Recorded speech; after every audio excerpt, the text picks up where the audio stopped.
राधे राधे।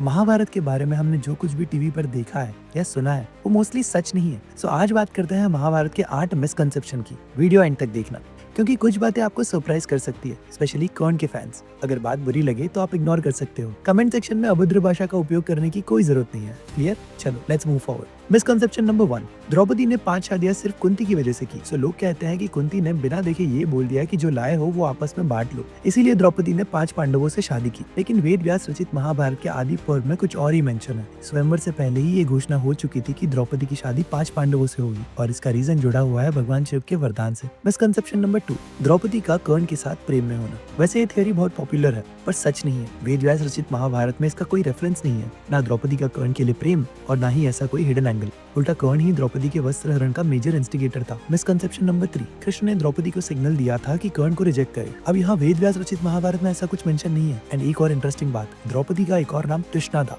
शायद इसी नाम की वजह से ये कंफ्यूजन क्रिएट हुआ। मिसकंसेप्शन नंबर 4, कर्ण एक कम्प्लीटली नोबल एंड मिसअंडरस्टूड योद्धा था। इसमें कोई डाउट नहीं है कि कर्ण महाभारत के सबसे महान योद्धाओं में से एक था, बट वेद व्यास रचित महाभारत में ये क्लियरली दिखाया गया है कि कर्ण पांडवों से जेलस था, वो भी बचपन से, स्पेशली अर्जुन से। और उसकी दुर्योधन से दोस्ती इसी राइवलरी के बेस पे हुई थी, क्योंकि कौरव भी पांडवों को पसंद नहीं करते थे। कर्ण का कैरेक्टर कॉम्प्लेक्स था, परफेक्ट नहीं। मिसकंसेप्शन नंबर 5, कर्ण एंड कर्ण का दानवीर होना। सो कर्ण की चैरिटी लेजेंडरी है, वो महाभारत के सबसे बड़े दानी पुरुष थे। पर अब दान करने की टाइमलाइन सुनो। कर्ण के दान देने की प्रतिज्ञा पांडवों के वनवास के एंड के आसपास के समय से जुड़ी है। उसने प्रतिज्ञा ली थी कि जब तक वो अर्जुन को हरा ना दे तब तक वो किसी को ना नहीं बोलेगा। तो क्या वो उससे पहले भी बहुत बड़ा दानवीर था? वेद व्यास रचित महाभारत में इसका कोई एविडेंस नहीं है। मिसकंसेप्शन नंबर 6, द्रोणाचार्य ने कर्ण को स्टूडेंट बनाने से मना कर दिया, वो भी उसकी जाति की वजह से। तो ये बिल्कुल गलत है। कर्ण द्रोण के स्टूडेंट थे जैसे बाकी कौरव और पांडव थे, बट गुरु द्रोण ने कुछ क्लासिफाइड वेपन्स जैसे ब्रह्मशीर और ब्रह्मास्त्र ये सब कर्ण को सिखाने से मना कर दिया। वो केवल अर्जुन और अश्वत्थामा को सिखाए गए, इसीलिए वो द्रोणाचार्य को छोड़कर परशुराम के पास गए।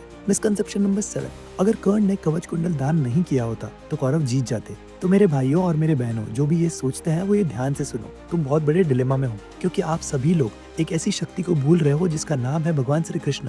वो स्वयं श्री नारायण का अवतार थे। कौरव उसी समय युद्ध हार गए थे जब दुर्योधन ने श्री कृष्ण को छोड़कर नारायणी सेना को चुना।